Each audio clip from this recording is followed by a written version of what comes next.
Raila ndugu yetu, mimi Weta, I have invested 10 political years in him. Musalia has invested 10 political years in him. Kalonzo has invested 10 political years in him. Kati ya sisi watatu tumeinvest in our brother Raila 30 political years. Sasa we ndugu Raila, this is your time now bwana, to return your hand. A good turn deserves another. Scratch my back, I scratch your back. Kama wewe ungekuwa mwanademokrasia mzuri, wakati huu ungesimamisha mtu hapa Matumbi.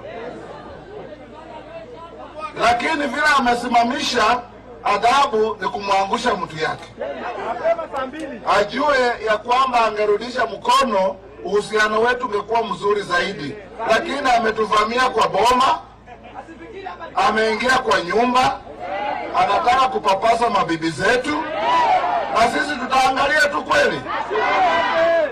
Bandu base, ahaba mundu nekahuleka, engile munji mwao, na abasi omulozi wa kuituru.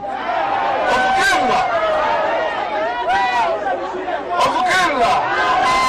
Ahaba kununga so wiyambo wa mmala.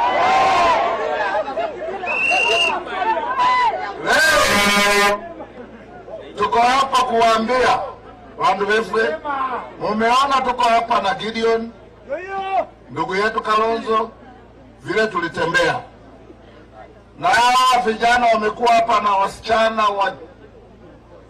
wanasiasa safi, kina Mutula, kina Malala, wote. They are telling you a story. Na wakisimama hapa hata wasiposema kitu, wazungu wanasema a picture is 1,000 words. Hiyo picha umeona tu hapa leo, it tells you a story for tomorrow.